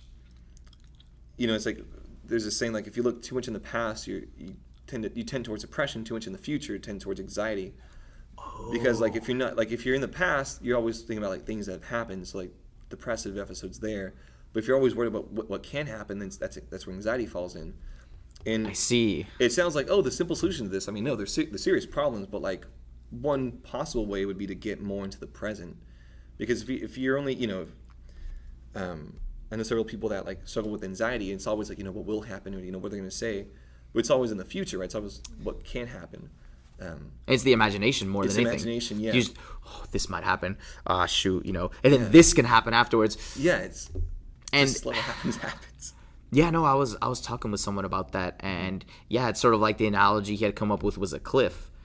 You're sort of taking a leap of faith, but it's important that you have that faith, right? And go, you know what? Yeah. Let me focus on the math here. I'm gonna make this jump instead of looking over the cliff into the ravine and going, whoa, and then Yeah. kicking a rock down and going, ooh, that's a big fall. I better just stay here. It's not helping anyone to do it. Yeah. No, it's yeah, no, you can't let the imagination get the best of you. It can be a powerful tool. It can also be an oppressive force.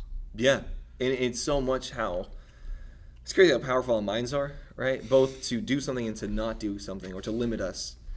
And I don't know, many times I think, because I know I do this, like I'll be in my head too much, and I won't be like in the moment or here, Same. And I'm always I don't know if it's like hyperactiveness or something. I'm always like thinking of a million things at once. And I think for me, it's because I've always had like my super secret powers are discipline and organization. So just across the years, I've built it bit by bit, right? Like I'll do stuff even if I don't want to do it. And most people today, if they don't want to do something, they don't do it. But if it entails waking up at 6 or 7 to go on a bike ride or something, I may not want to do it, but I know that it'll be a better thing in the long term. And I think that I wish there was more of an emphasis on like discipline, organization, like as a culture, right? Like overall, because and I do think that it's those are definitely the keywords. Yeah, the discipline for sure. I've heard a lot. I think there are definitely many purveyors. Like, I don't know if you ever heard of the bodybuilder Rich Piana, rest in peace. Oh yeah. Yeah, he would say that. Yeah. Let me check real quick. Yeah. Sounds good. Oh yeah. We're looking good over here. I think the battery actually just ran out. No, hold on. Let me see where it cut out. No problem. I mean, it's been doing good. It's been doing great. Yeah, I think the battery just ran out. Okay. We can continue the rest of it through conversation, right? Yeah, I was like, here, look, I got an idea. I was like, we need to use my phone to Okay. record or something. Give me a second. Yeah, sounds good. I didn't know this is a great conversation. I know, that's why I said it. It's like, okay, we'll get ready. It could be 1 hour, 2 hours, 3 hours. We'll just run with it. We'll just let it grow. Let's see. Okay, here I have enough. What we can do is we can film like an end thing, and then we can keep talking. Oh, well, we could put it on you think one of the camcorders, would it be possible to Siamese video, or do you think that would just make things too complicated? Would it be possible to what, sorry? Like Siamese, Put them together. Yeah, I see why not. Honestly, I don't think Siamese is a verb. I think I made that up. That's definitely a noun. Man, here. don't know where. Yeah, it is a noun. Let's see. Because it's no big, I could always. Yeah. Here, you can connect it onto here. Here we go. So. You were getting raw, uncensored deliberation and brainstorming. This is how many podcasts? Thank you. Exactly.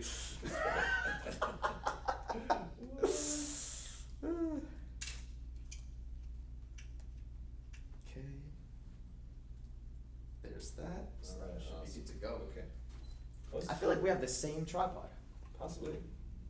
Is this I've got this one right here, this Platinum Plus. Oh, nice. With the cooling. Nah, never mind. I think yours is different. Is it something? I think it's close. Mine's a 5858. Oh shoot! Oh, Yeah. it Okay. is, yeah, All it right. is. Okay. Good stuff. Does this record on a solid state or like a flash drive? Flash drive. That's so cool. Yeah. It's nothing too crazy. Okay, so how do we, Not too fancy. how do we And then record? here Oh, we there. can. Yeah. Here we can zoom in. Yeah. And here we'll record. Okay. And I should have it on video mode. Yep. So yeah. Okay. Let's rock it. Sweet. Let's do this. Okay. Boom. Okay. Awesome. We are back. Okay, we returned. So Back again, and that's an example right there Yeah. of being disciplined, perseverance. It is. Oh man. There's still more to talk about. We're not shutting this down yet Okay, until we're through. The people want it. The people want it. So we're making sure to purvey. Okay, and so that So the bodybuilder. So what were we gonna say about that? So Rich Piana actually said something along the same lines that you were describing. You would say, just because you don't want to do something doesn't mean you don't do it. And he brought up, he said, okay, you don't want to go to work, you go to work. You don't want to brush your teeth, you brush your teeth, right? Yeah. And he had an example where he was talking about folks who want to gain weight. Gaining weight, it can be a brutal process. I got very heavily into dieting and sort of fitness, and it's been about 4 years now. And to gain weight, I mean, you're eating when you don't want to eat, you're stuffing yourself, you're gaining weight, you're uncomfortable. And so he would say, folks would say, oh, I don't really have the appetite, I'm not that hungry. It's like, well, unfortunately, the meal's got to be eaten. Yeah, because you And got to do the it's the calorie intake, right? Like You know it. right? You got to be in that I just know the surplus. basics I just know the basics of it, right? Exactly. So you're just... So is the theory? So it's kind of like the cars thing. I just know it from like periphery, Go for it. right? Yeah. Is it like you have to take in more calories when you use, and then you That's have right. to push your muscles so that basically that they'll tear so that they'll grow again, like Yeah. the space, Yeah, for proteins sure. or whatever. And obviously there are different sequences of progression. Yeah. Right? The most basic and probably the fastest form of all of them is linear progression. Let's say you're raw. You're starting off for the first time and you're going to bench press. Well, your very first session ever, you'll bench press the bar. And 45. Exactly. Yeah. 45 pounds, Yeah.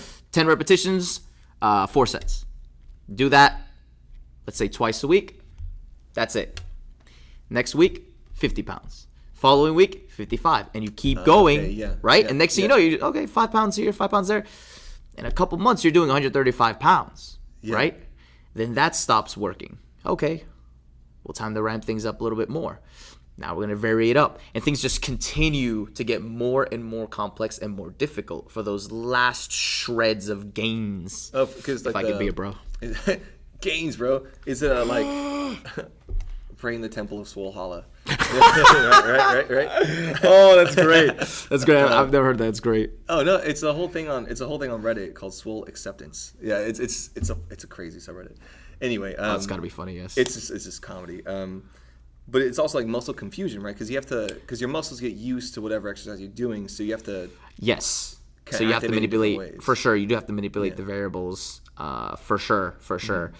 More to a higher extent once you get on the more advanced level, and so yeah, you're constantly having to put in more time, more research, being more disciplined than ever once you've attained a certain level of let's say proficiency at the movements and success in your awakening endeavor. You have to push. Yeah, because you gotta be careful too. Like one wrong move, really. Like especially when you're like, especially like at that weight. Like if you're benching, 230, 225, whatever it may be. Yeah, if you do something wrong, twist your wrist the wrong way, it'll. Like It's like Crash Dummies, man. You end up, if you remember that series. Yeah. Oh, you ran the. Yeah. Man, I'm just so fascinated with that. Like I would love to really go more into it. Nice. The same thing. Like I only work out enough to kind of stay fit, basically. Good. Basically. And That's all you need. But I would like to actually kind of focus more on like, let's get swole, bro. Aesthetics. Let's get swole, bro. Let's get swole. Yeah. Rage. Heck yeah. Slow, No, yeah. It's not too hard. I mean, the first year you'll gain a ton, right? You'd expect to gain 6 to 10, depending on your genetics, 6 to 10 pounds of lean muscle, right? And the best way to illustrate that I've always read and heard is to go to your local grocery store and look at 10 pounds of meat and just imagine that distributed throughout your body. It's like, it's a lot of steaks. Yeah. Wow. All right. I would probably have to move up a shirt size. So yeah. It makes a big difference. Okay, they actually talked on something. So on the JRE thing, right? So, Yes. With Jordan Peterson, I'm not sure if you saw that one. I love Jordan Peterson ones. Yes. Jay Peterson. Huge fan. Yes. Huge fan. Dr. P. The Kermit, it's simple. You talk like Kermit the Frog, man. Like why do you do that, man? I never thought of it that way. He does. That cannot be undone now. He does, man. It's like, well, you see, what's simple about I'm sorry, but you have to, dude, like, Oh no. he does, and It's there was, altered the way I see him forever. it's crazy because he did some other. He says a lot. Well, it's just like He does say, yeah. he did some sort of presentation or speech, and I'm making fun of it. I love the guy. Where he wore like a green hat, and he gave a speech. It was like a green frog hat, and so the Pepe the Frog meme, like it's crazy because what's it called?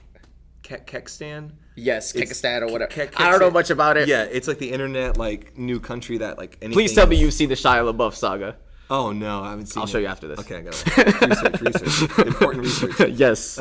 But what he was talking about, so his daughter had like a ton of like not eating disorder problems. Yeah, she has some sort of different issues, right? With well, like dietary bones. disorder stuff, and she had like severe depression. Jordan had depression as well, but they were talking about how like they both went on a meat only diet, like a carnivore only diet, and so they will only eat. Drink water, meat, and like beef jerky or stuff. But that's like all they eat. So they won't. And I haven't looked in too much into it, but he was saying at least for them, genetics, whatever as well. Like it helped them tremendously. Like the food that they ate, like I really, did. really I changed remember how they him ate. saying that. Yeah. And like I don't know. Would it be worth trying it? Because I mean, if you just eat a steak and that's basically all you have to eat. Obviously, I'm no fitness expert, but it's been my experience, 4 years of it, right? For whatever that's worth, that everyone responds differently. I'll go to Wendy's or Sonic especially, have a double cheeseburger, mozzarella sticks, and then I'll hit the gym and get a PR. Not many people do that. Most people get indigestion. For me, I guess I got it from my uncles. They're also like trash compactors. We'll throw anything in there and convert it into energy. Yeah, exactly. That's what's inside of me. Exactly, like gears turning. And so, this sounds awful, right? Because I'm not giving a clear answer, but you really do have to experiment and see what works for you. Because carbohydrates for me, fats. When I have a lot of fats, I feel better. There's sort of an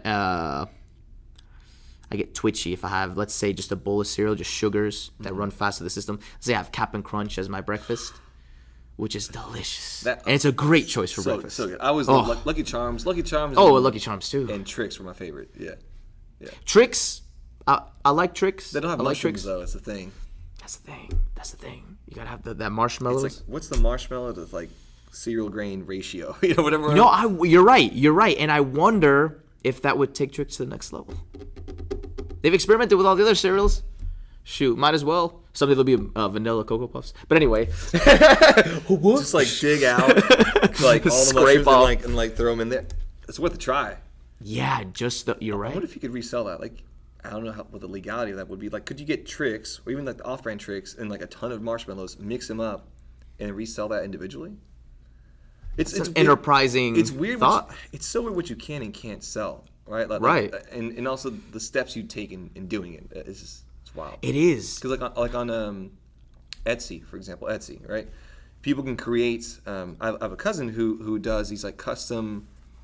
They're not bras, but they're like think of like just like tops for girls. Ah, okay. Kind of like almost like sports bras. Right? Yeah.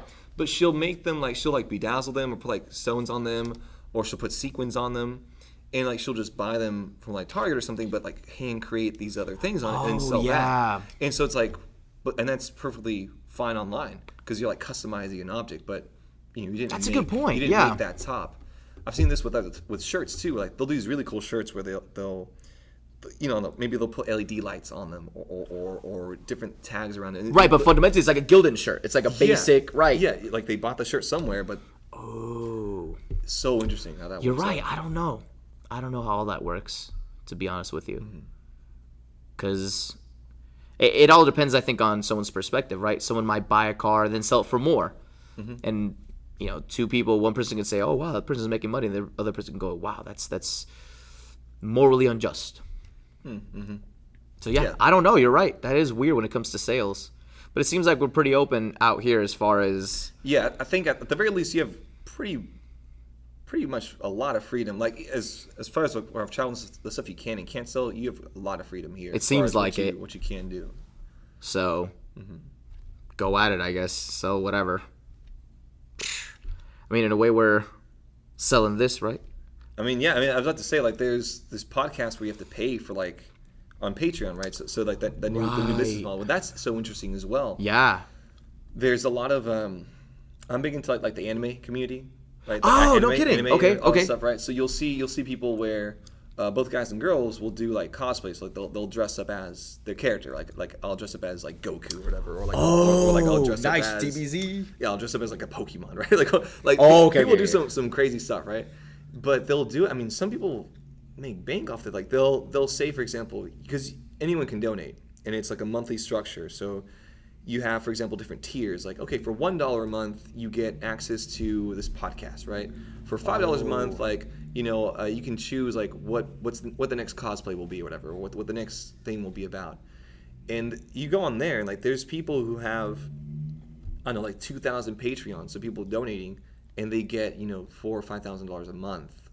Of course, they're creating content and boosting value, but I think that's a really interesting structure where it's giving people a lot more freedom. Because now they have an avenue to follow their passion. Right. And because you're right, there's some things that fundamentally you can't really... It's just hard to think of a source of revenue for. Like who would pay you to dress up like that? You wouldn't be sustainable. Exactly. It would be unsustainable. Yeah. Whereas if it's through Patreon... Right, you could constantly on the seasons where, let's say, Comic-Con and some of those other big, right, when some of those big functions aren't taking place, you're building. Oh yeah. So now it's like you're always in season. You're always making money. And there's enough conventions there's like one a month at least. Like okay. There's because I'm not too familiar, as you can tell. Yeah. There's stuff going on, kind of like I guess video games have this too. Like we just had QuakeCon and Dallas. Like there's different E3 is like the big one for like video games and everything, but there's all these smaller ones throughout it. PAX East, West, I think South as well. That's another one. An anime that, or like the anime manga. People be like, it's pronounced anime. I don't know. Mabi. It's such an interesting subculture. I don't know what we call it, but Yeah, right. Yeah. Maybe subculture? I guess. I mean, Not to be disparaging. Yeah, no, but I mean, it's like, I guess the mega culture would be I don't know. It is interesting. I don't know. When does I like Samurai Champloo. I don't really Yeah. know. That was my favorite series. Yeah, I got into it through Dragon Ball Z, and then through another one called called Death Note, which is Yes, I remember Death Note. Yep. So good, like Thriller. I loved it because it was so philosophical, and I'd never seen anything that, like, hit on these themes or ask these questions in like basically a cartoon. Of course, it's like anime, but I was like, what, like. Because up until then, they were like cartoons to me. I was like, what is this? Speaking of which, what's the story on the Studio Ghibli stuff? Because I hear those are very profound too. Yeah, so those are intense. So It's like the Miyazaki, right? Is the last name of the director? Yeah, it's whatever that director's name is. I mean, he should be awarded something on the level as like an Alfred Hitchcock or Oh, wow. or Orson Welles would be a good one. Like someone who made like a good contribution to cinema, because they're animated films, but they harp upon these archetypes. The archetypes that you see across the The Peterson thing again, yes. Oh, yes. He always talks about archetypes in stories and narrative. It's like, oh man. I wonder how many people will get that joke. but the archetypes, yeah. Well, anyway. But yeah, so he did, if I remember correctly, Spirited Away, Kiki's Delivery Service. What was the other ones? Howl's Moving Castle, Floating Castle, Howl's Floating Castle. Yeah. And it's weird. They're in the middle of like anime and films, and he really had crazy imagination putting these things together, like especially for their time. And it's kind of like the I don't call it the Japanese version of Disney, but they're really well made. They hit on all these interesting themes, and they're done in such a way which I think is on par with Right. realistic real life some of the greatest cinema. as we would define them. Yeah. I think it's within that same realm. I see your point. No, I see your point. Yeah, I haven't seen his movies. I've been interested in Spirited Away for whatever reason. I don't have anything else to tell you. It's sort of an intangible force that sort of guided me towards it. And this is a good time for me to drop the Texoma Film Club, where oftentimes they play those. That was actually their last series. Now they're doing spaghetti westerns, which is fascinating too. I need to check it out. I'll tell you, they are playing movies that I always thought were filmed in Arizona, New Mexico, but no, they are European films that we consider sort of iconic, American movies. Yeah, so it's a really neat twist. Sergio Leone. Oh, he was the director of. So with Clint Eastwood, the Man with No Name or the Dollar series. So you have like for a fistful of dollars, for a few dollars more, The Good, the Bad, and the Ugly. Oh. And then you have the Once Upon a Time series, where it's like the Once Upon a Time in the West, and then two other ones. I don't know. I don't know what they are. Right. But you're right. They were. Well, I can't remember if they were filmed in Utah or if they were only filmed in Italy. Right. Maybe in both. Or maybe a combination. Could be a combination. I can't remember if it was filmed there and there, but it was an Italian director. But the movies, like, they were spoken in Italian and then dubbed over in English. Oh, I didn't know that. Yeah, so that's why some of the stuff doesn't sync up.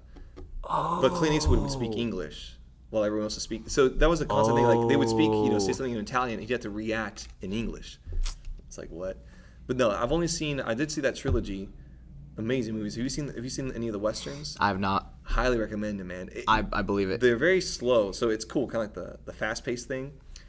The average shot in a movie now is like 2-3 seconds max. The average shot there is like 15-30 seconds.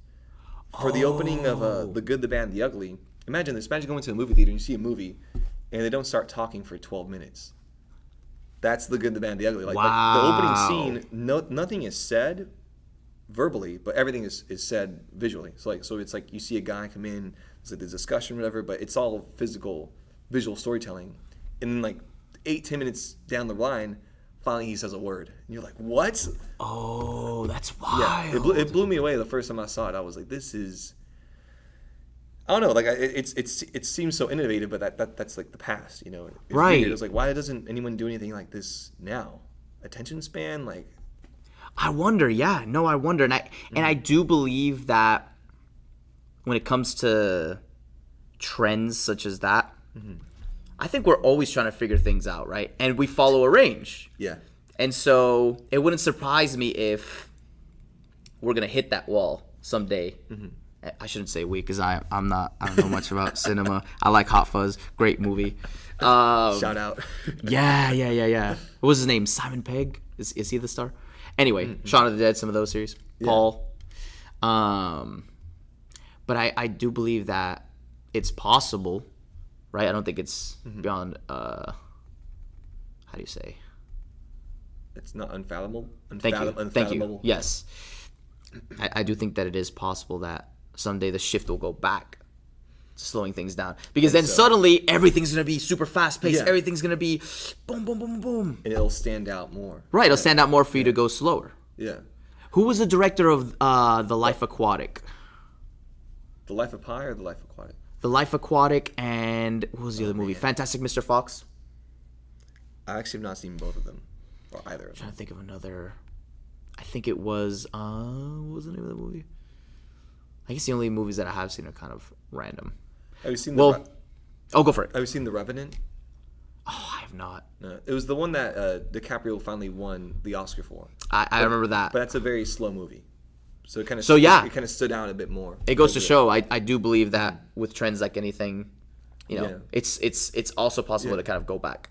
What would you say is what's a subculture you're interested in? Ooh, Or- a or subculture I'm part interested of? in. Yeah.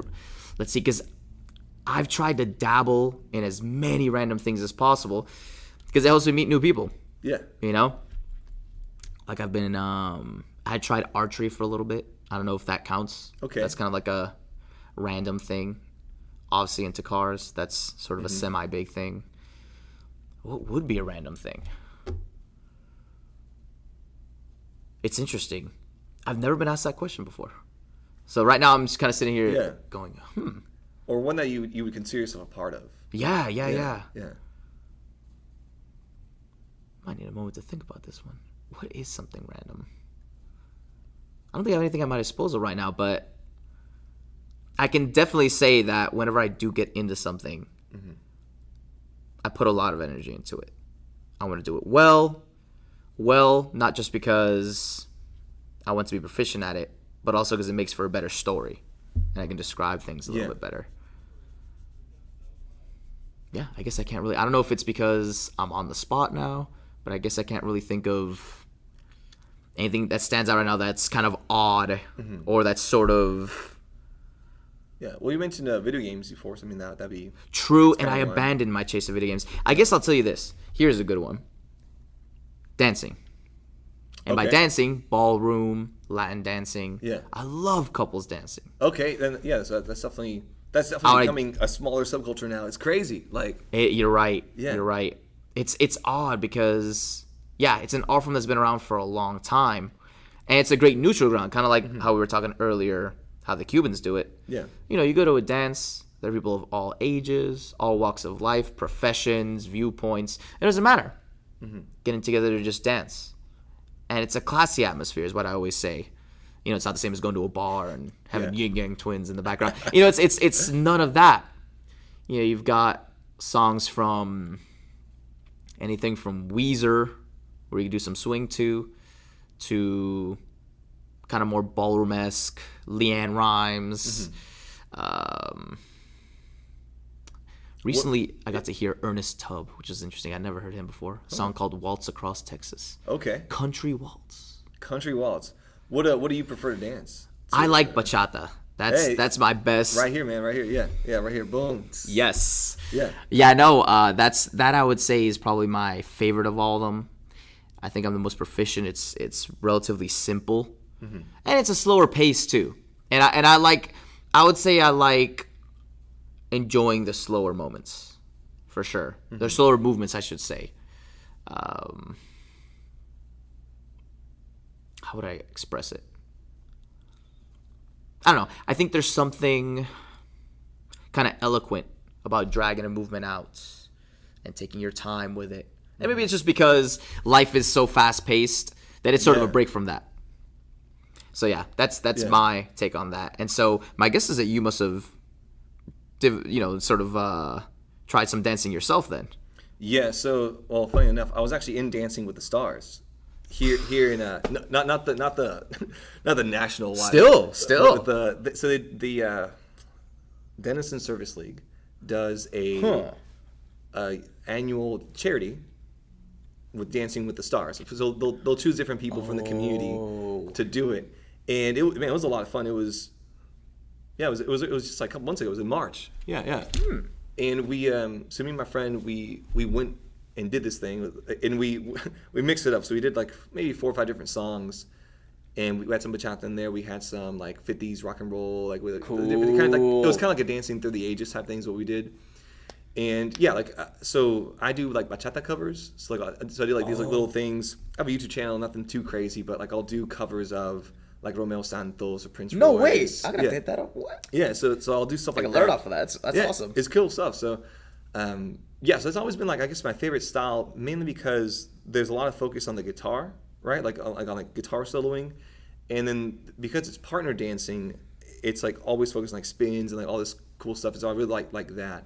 Obviously, I'm not the best at it, but I do like doing the bachata dancing. Yeah. But so we danced and everything, and we got third. We got third in People's Choice. So it was a fun. Congratulations, that's big. Yeah. Fun little deal. It was a fun deal. It was a lot of fun to do, and just had a blast because it was also a challenge to choreograph it because you only had I think a minute and a half to do the dance. And so we had to I put in some magic into it. We'd use some different hats. Had some cool little moments in it. It was a lot of fun. Slick. Okay. a lot of fun. Integrate that sort of fusion of worlds there. Yeah. Because I was like, how do I combine like a magic trick with dancing? I like that so because anybody who knows you is probably like, ooh, I saw it's that. like, I saw that. I see the magic there. Yeah, I see the magic. Yes. Yeah. Oh, fantastic. Well, that's something to be proud of for sure. Yeah. For sure, because like you said, that's a monumental thing to prepare for, and we can all think back to the first time we ever danced, and monumental is the word when you first get out there. You're going, man. Well, for a lot of people, they haven't even had that too. So because like I was looking back at 7th, 8th grade, so that's Pioneer Middle School here, and like the school dances that you have there, and everyone's like so nervous to like go and do anything, and you don't really do couple dancing. What we really did there was like it was like rap and hip hop, so they would just like a circle, and then you would dance in the middle. And I always felt like, okay, it's cool, but like, how do you actually dance? Like, how do you dance with a girl? You know, how do you actually like dance? And like, it's so rare. Yeah, like it's rare. I think even to find guys that can dance. Most girls, you know, I guess better rhythm, but like. Yeah, for whatever reason, right? I've noticed that too. Yeah. They can just pick up on it. Yeah, and like most guys, like. I mean, it takes we more have to time. improvise. Yeah, Yeah. It takes more time. But I've only seen. I know only like a handful of dudes like actually know how to dance, even if it's like Western and like country, whatever. Like there's not that many guys that know how to dance, and then even less that know how to dance well, or that will even go and. Well, bros, hey, if you're trying to meet new people, i.e., get out, maybe meet a date or something, go to a dance. Yeah. Powerlifting meet, maybe not as much. As fun as that is, right? A night out with the bros, car meet. There's certain things, and it's easy to stay in that, right? And there's something to be said about male interest. We could just stay in it. We could just live in our own hobbies, little like worlds, and it's cool. I mean, it's good, it's cool. But to go, for example, to like for me to like the escapades or like Far West, like wherever, that's where it's kind of like out in the wild again. You're like out in the hut, so it's like you have to of course make the approach, and like you can't be too aggressive, you can't be too like I guess you want to dance, like you have to be firm. But you can't be. It's like but not too much, Yeah, I think there's that referee in boxing, fair, but he's firm. You have to be fair. Hey, you know what? She might say no. All right, respect that and walk away. Cool. There are plenty of people there. Yeah, but you have to be firm in that you're like, yes, I've selected you, and yes, I want to dance with you. Yes, and many times because in ice and guy-girl dancing, the guy tends to lead the dance. I've noticed that too in most styles. Even with how it's like just set up style-wise, like even the way you're facing, like it tends to be that way, and then you have to of course lead the dance and then all that. So it's a good test and a good. I don't know. I feel like it doesn't just. There's this other thing also in the JRA thing that they mentioned that when you get good at something, it does, like, you don't just get good in that area, like it affects everything else, like overlaps or spills over, into Like you other get areas. better at getting better at things because you Yeah. find shortcuts, you find ways to Yeah. sort of adapt to little things. Oh, right, Even right, like that makes creatively, like, sense. so if you become a good dancer, then you start to like I've never done martial arts, but like I can see that if I were to go into it, it would maybe help me better. 'Cause Oh, I'm more in tune with absolutely. with my body. Yeah. Or yeah. whatever it may be, like it's gonna help more like as like a dance. There's like the chase, the It dance, would. the thing. That's a great example. I've done a little bit of martial arts. I'm not a martial artist, but just knowing basic footwork. Yeah. You know. Capoeira. I would like to learn capoeira. That- you seen that? Like, Okay, so that so cool. you don't even need my example. Capoeira. It's a dancing fighting style. Yeah. Yeah. You can knock someone out Freaking wild. and do so with like a cartwheel. Yeah. Like a cartwheel kick or something like that. Yeah, and it's so cool because what I love about that is I've never been to Brazil, but I've only seen one. I've only seen it done once, and it was like a demonstration. But like also like the timing, because like it's two. What I saw was two guys kind of doing like a. It was basically like a dance. Like they were like kicking, just narrowly missing the other person. So they weren't actually fighting. It was like a demonstration. Exhibition. Yeah. Like an exhibition. And so it was like what, like just their timing, basically like acrobats. They make like sweeping the leg, and they would jump at the right time, and then do like a handstand, and then you're like, how is that even happening? It was incredible. I believe it. Yeah, because some things, if you mess up, Yeah, you get rocked in the face. exactly, Yeah. someone's gonna be mad at you, Yeah. and so it's not gonna be a good time. Man. Not as good of a time as it looks like. But you're right. Yeah, it's interesting that you bring up that point because you're right. As I think about it more and more, there is that transference of getting better at getting better. It's a weird thing. Yeah. But you are right. And I guess I'm trying to think of other things that might have helped my dancing, because that for sure definitely made a Yeah, big look in difference. other areas. Like I know, well, just look at yourself and maybe like in business or like in a meeting. Like There we when go. you make that initial approach to someone, Yeah. like to a girl or to whatever. They'll be like, hey, like you got to be all in. Like you can't just be like, kind of, it won't work. Like you have to just be like, hey, let's make this happen. You just pulled it out of my mind. You're right. Exactly. And so Sometimes just I might see approach. that. Maybe it's something as it would seem. That's the thing about this, right? It seems little to say, okay, your approach and how you perceive things. Do you see this as just a dance? You're going to have a good time? Or do you see this as this moment of, life affirmation? If this girl says no to me, oh no, what am I worth? Like, no, I'm it's done. just a dance. Exactly. I'm done. done. I'm dead. That's it. The Pack girls it up, go boys. up. Pack it up, boys. Going home. Going home. Yeah, no, you're right. Yeah. It seems like a small thing, but just having more of a repertoire. I was talking with someone today, and this is an interesting idea. I wonder what you'll think of this. So, you've heard of the idea that we're a nation of specialists. Yeah, yeah. He said, being a generalist is a specialty. And it took me a couple of seconds, and I went, ooh, wait a second. That actually kind of makes sense.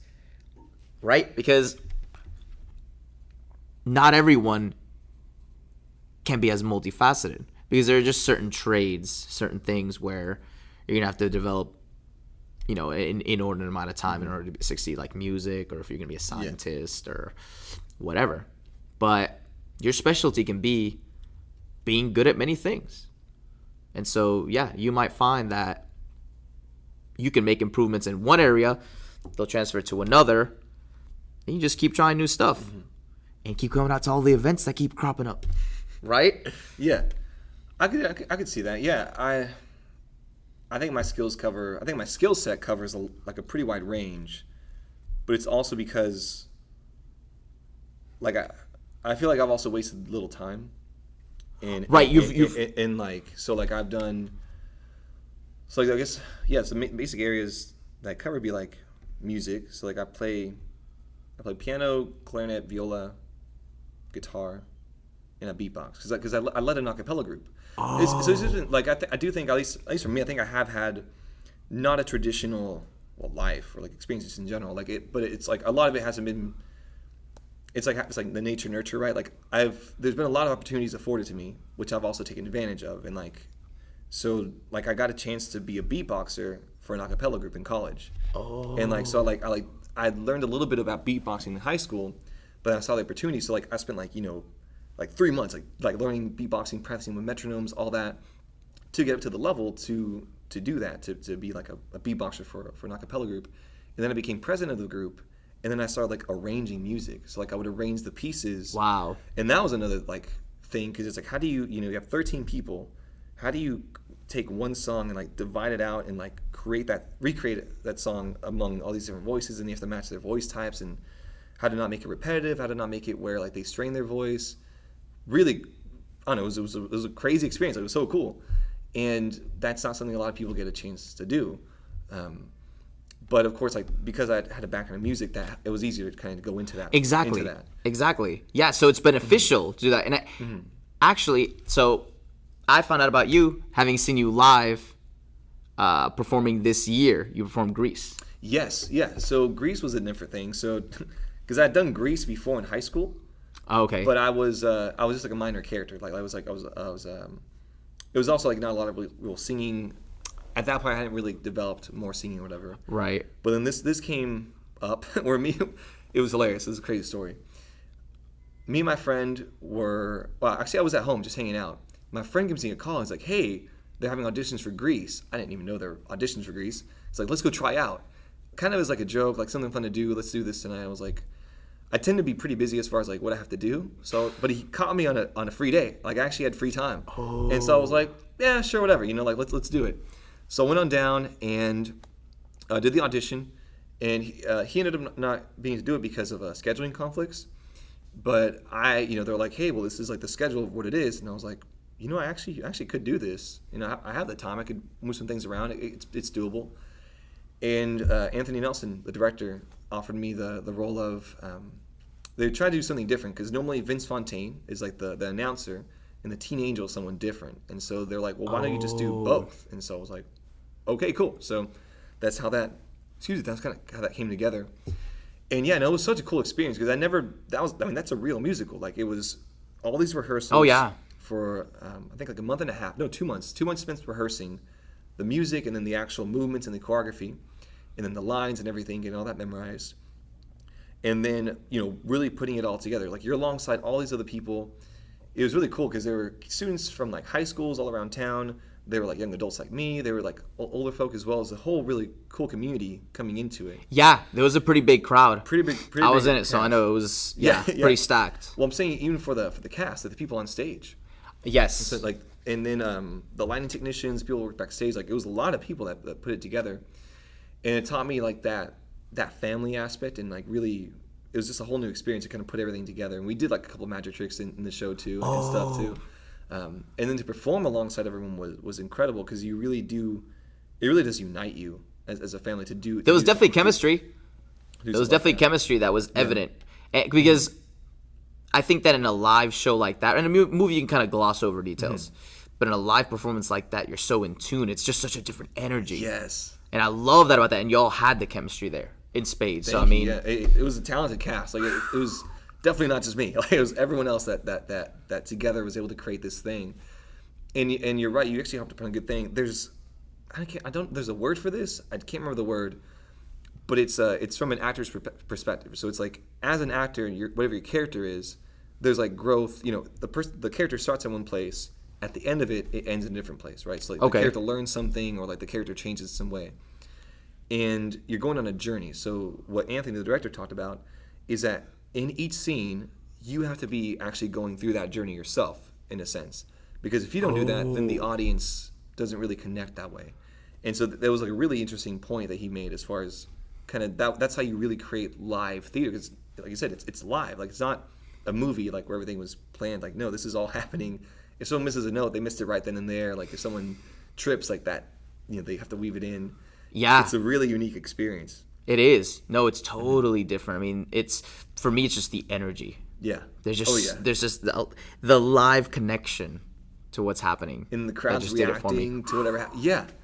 Yeah. No, phenomenal. Absolutely fantastic.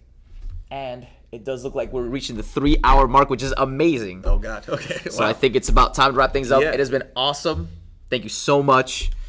I'm looking forward to hearing more in the future as you continue to do more things. Thank you, Dave. This has been incredible. So it's been a blast. Thank you. Till the next.